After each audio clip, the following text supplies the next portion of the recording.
Comme il est bon d'aimer. Il suffit d'un mot pour prendre le monde au piège de nos rêves. Il suffit d'un geste pour relever la branche, pour apaiser le vent. Il suffit d'un sourire pour endormir la nuit, délivrer nos visages de leur masque d'ombre. Mais 100 milliards de poèmes ne suffiraient pas pour dire Comme il est bon d'aimer. Cher jury, Cher professeur, chers camarades, savez-vous aimer? qu'est-ce qu'aimer au fond?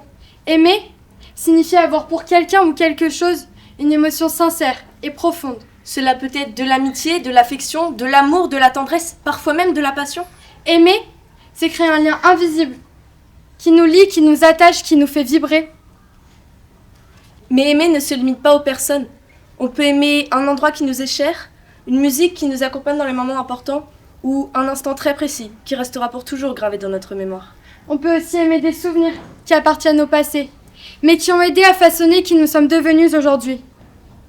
Aimer, c'est s'attacher, se souvenir, ressentir. C'est parfois doux, parfois douloureux, parfois les deux à la fois, mais toujours sincère. Aimer, finalement, c'est tout ou rien. Aimer ou ne pas aimer est une question qu'on se pose tous un jour. Pour nous, Louise et moi, il faut aimer. Pour nous, aimer, c'est ressentir des sentiments tellement forts que ça nous fait presque mal. On ne choisit pas qui on aime, ce qu'on aime.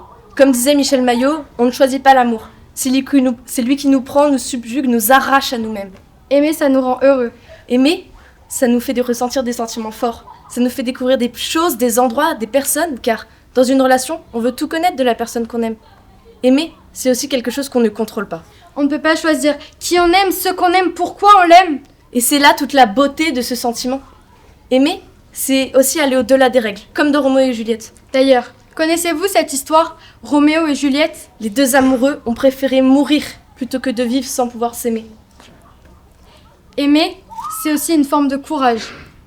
Certaines personnes oseront dire « je t'aime plus, je t'aime moins », tandis que d'autres resteront cachées de peur d'être jugées. Prenons par exemple les personnes homosexuelles. Certaines oseront dire « oui, je l'aime », certaines resteront cachées, peur d'être jugées par cette société qui reste fermée.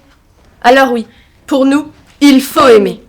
Cependant, certains diront qu'il faut se protéger, protéger son être face aux relations, face aux autres, bloquer son cœur alors que celui-ci est fait pour aimer. C'est comme quand on s'empêche de mettre des chaussures par peur de les abîmer.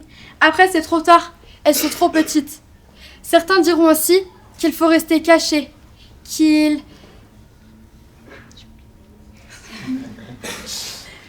Et oui, vous voyez bien, j'aime mon texte et je continue de le rester devant vous, même si je n'ai plus aucune idée de ce qu'il faut que je dise actuellement. Et c'est pas grave. Je pense que maintenant, même si on aime quelque chose, il ne faut pas rester dans ces cases préfabriquées. Il faut continuer d'aimer, continuer d'affirmer ce qu'on le ressent.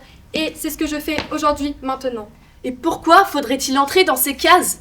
Pourquoi ne pas en sortir et juste oser? Donc Louise, ou cher jury, ou cher public, je te repose cette question, je vous repose cette question. Faut-il aimer? Eh bien oui, il le faut. Parce qu'aimer, ça nous rend heureux. Aimer, ça donne du sens à ce que nous vivons. Aimer, c'est sortir de sa zone de confort, accepter de se rendre vulnérable et de prendre le risque d'être touché. Aimer, c'est comprendre que chacun pense, vit et ressent à sa manière. Aimer, c'est apprendre à écouter, à respecter et parfois à remettre en question ses propres certitudes. Aimer, ça demande beaucoup de courage, parce qu'aimer, c'est oser. Oser ressentir, oser aimer, oser être honnête avec ses propres sentiments. Finalement, la question aimer ou ne pas aimer revient à une autre question. Oser ou ne pas oser. Oser ou ne pas oser s'attacher, ouvrir son cœur aux autres et à ce qui est différent. Car aimer, c'est faire le choix d'être vrai malgré les peurs, malgré les doutes. Et c'est peut-être là que réside la plus grande forme de courage.